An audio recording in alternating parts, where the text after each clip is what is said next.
साहुनी टाकी घाई साहुनी टाकी घाई पाषाण देवची झाला पायी तयारी दृढ मन करी साधाया कारण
असते ऐसे रवण करो नी सकळा हरी कथा बोले रोबडिया मुला अज्ञान लोनिया पुरिया बाळा चालवी सकळा नामा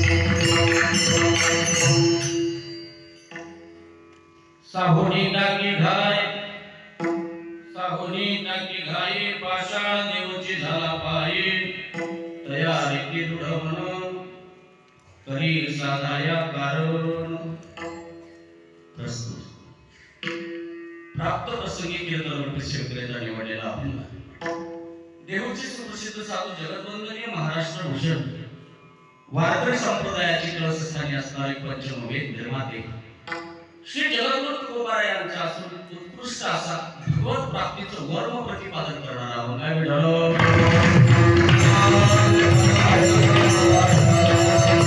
विठ्ठल या अभंगाच्या माध्यमातून श्री संत जगद्गुरु तुकोबा यांनंतर बाबा रे मृत्यू लोकांमध्ये याच्यामध्ये भूतलावर आपण जन्माला आल्यानंतर आपल्या जीवनाचं आद्य कर्तव्य म्हणजे ते भगवत प्राप्ती आहे आणि ती जर भगवत प्राप्ती करायची असेल तर देव प्राप्त करून घ्यायचा असेल एकच काम करा तयार की दृढ मन त्याच्याकरता तुम्ही तुमच्या जीवनामध्ये फार महत्त्वाचं वर्ग तुम्हाला अवलंबन करावं लागणार आहे ते म्हणजे असं की माणसाच्या जीवनामध्ये जन्माला आल्यानंतर माणसाने माणसाचं मन दृढ करणं गरजेचं आहे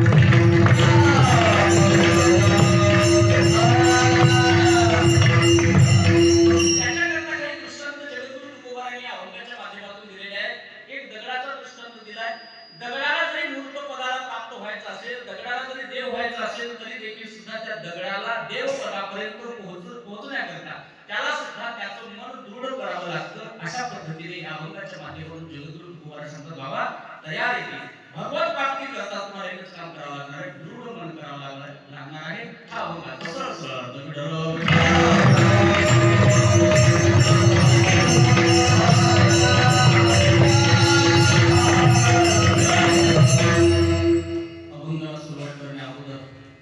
थोडासा परिहार केला ही त्याचा आद्य कर्तव्य असताना या ठिकाणी अखिल गुणनिदान रुक्मिणी प्राण सजीव जगन्नाथ भगवान पंढरीश पांडुरंग परमात्म्याच्या कृपाशीर्वादाने कैवल्य साम्राज्य चक्रवर्ती संत सम्राट मौली ज्ञानोबा यांच्या संजीवन समाधी सोहळ्याच्या प्रित्यर्थ संपूर्ण गावकरी मंडळींच्या सहकार्यातून तरुण तडफदार युवा कार्यकर्त्यांच्या अट्टासामुळे व दिग्गज मार्गदर्शकांच्या मार्गदर्शनाखाली संपन्न होत असलेला हा सप्ताह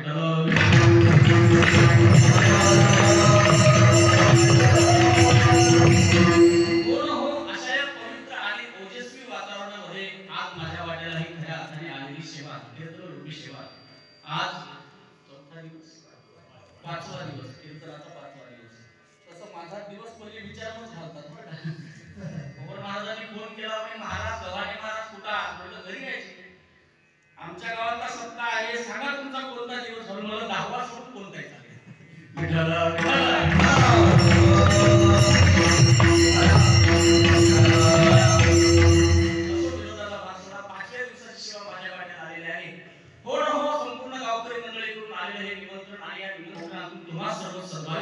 घडलेलं दर्शन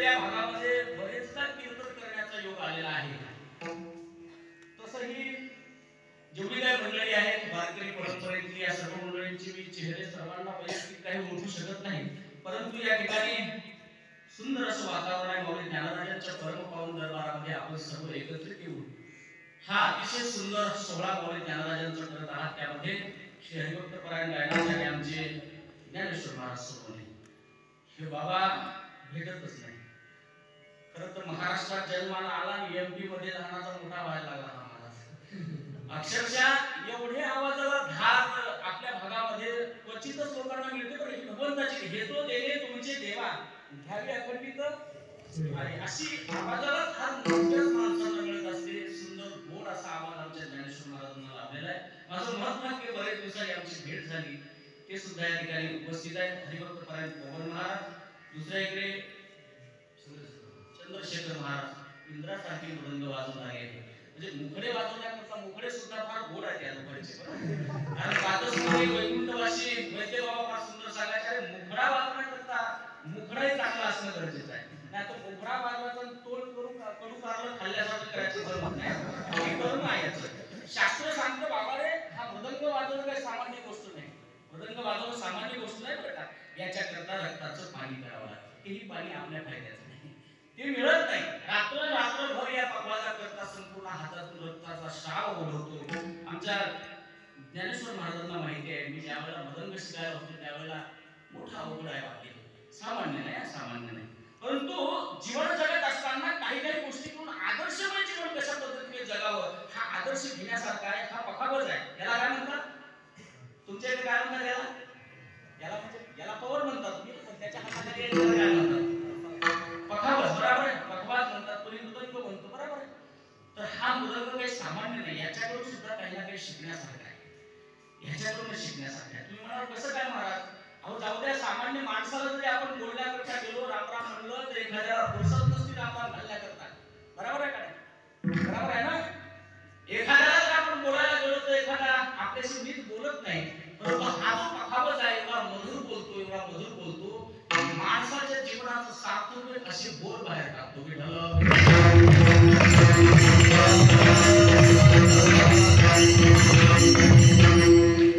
तुम्ही आपण कुठलंही काम करायचं म्हटलं की आपल्याला काही काळ वेळ नसती मुहूर्त नसतो काही घेणं नाही देणं नाही काहीच नसतं. पण पखावज हे असं वाद्य आहे की त्या वाद्याला मुहूर्त पाहूनच वाजवलं जातं. कारण तो पखावजच वाजत असताना पहिल्यांदा तो देवतेची स्तुती करतो मग सुरुवात करतो त्याच्या कामाला. बरोबर आहे ना? आपण जर एखाद्या वेळेला आपण शेतकरी मंडळी आहोत एखाद्या वेळेला आपण जर शेतीतलं काम करायला सुरुवात केली तर आपण कधी ना कधी एखाद्या वेळेला आठवणीनं मुहूर्त काढून देवाचं नाव घेतो का? क्वचितच पोटावर मोजण्याची लोक असतात. परंतु हा मृदंग ज्या वेळेला वाजला जातो ना वारकरी परंपरेमध्ये त्या वेळेला हा मृदंग देवाचं वर्णन केल्याशिवाय वाजत नाही.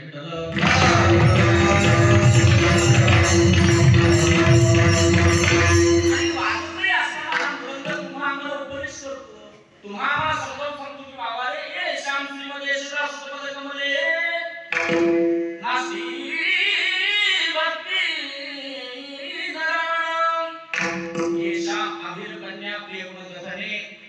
नाम करता रसज्ञा एषा श्री कृष्ण लीला ललित रस कथा सागर नैवम करणे धिक्कान कथयति सतत कीर्तन असतो मृदंग. सतत कीर्तनामध्ये मृदंग वाजत असताना एक उपदेश करतो मृदंग तो म्हणजे असा एषा श्रीमद यशोदा सुतपद कमले. सोपा आहे. एषा श्रीमद यशोदा सुतपद कमले. यशोदा मातेचा सूत म्हणजे मुलगा कोण? झोपले नाही ना? यशोदा मातेच्या पुत्राचं नाव काय आहे? भगवान श्री कृष्ण परमात्मा. बरोबर आहे. हे पखावज सांगतो एषाम श्रीमद यशोदा सुत पदकमले. यशोदा मैयेच्या सुताच्या पदकमलाची भक्ती जो करत नाही एषाम श्री कृष्ण लीला ललित रस कथा साधारण नैवम करणे. जो भगवान श्री कृष्ण परमात्म्याची परम पावन अशी कथा साधारण नैवम करणे जो कारण श्रवण करत नाही त्याच्या जीवनाचा काय असेल? धिक्कान कथयति सतत कीर्तन असतो मृदंग.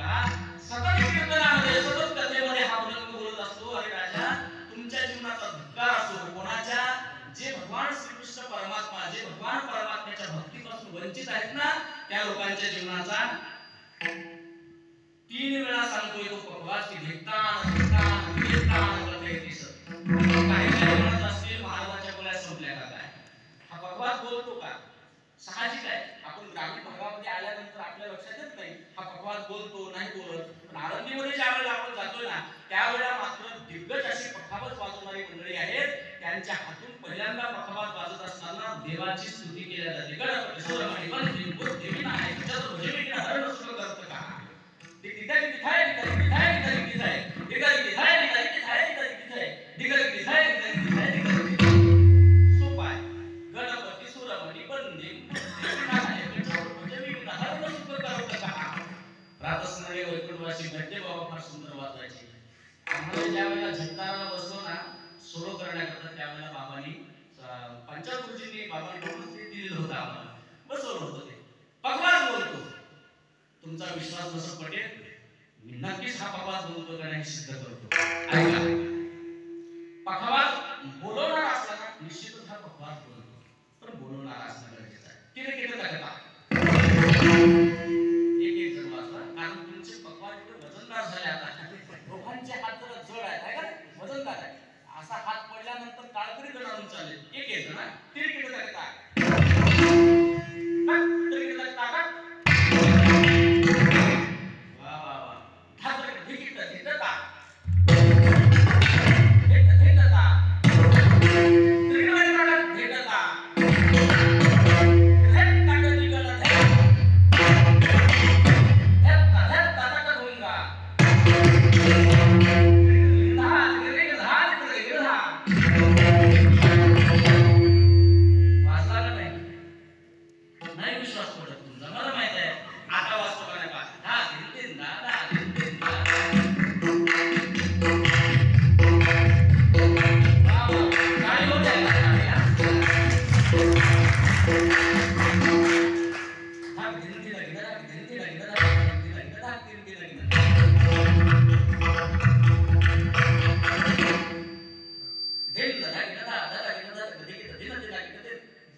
जीवनाचं साध्य कशामध्ये आहे ह्या गोष्टीचं चिंतन करूनच हा आजचा अभंग निवडलेला आहे.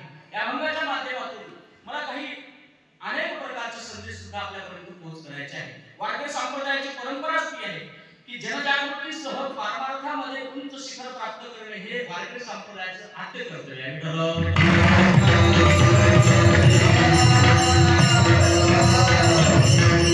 आज खऱ्या अर्थाने संविधान दिन आहे, बरोबर आहे.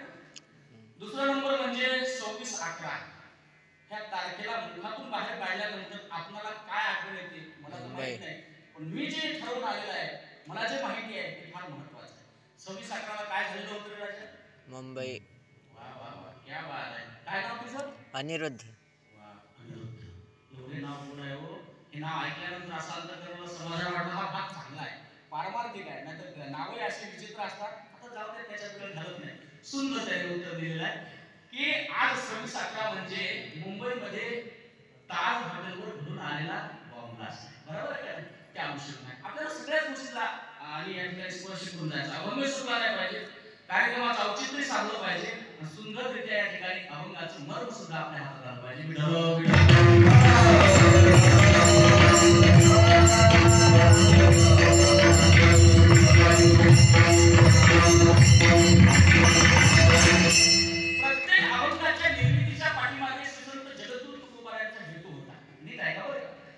जेवढे काय अभंग सुसंत जगद्गुरु तुकोबारायांनी निर्माण केलेले आहेत त्या प्रत्येक अभंगाच्या पाठीमागे महाराजांचा कुठला ना कुठला हेतू होता. हा अभंग निर्माण करत असताना जगद्गुरु तुकोबारायांचा हेतू काय असावा? त्याचं कारण असं आहे, भरकटलेल्या समाजाला जागृत करण्याकरता वाममार्गाने चालत असताना त्या ठिकाणचं पतन होऊ नये या दृष्टीने जगद्गुरु तुकोबारायांनी सोपा विलास म्हणून, सोपा उपाय म्हणून त्या अभंगातून दर्शवलेला आहे.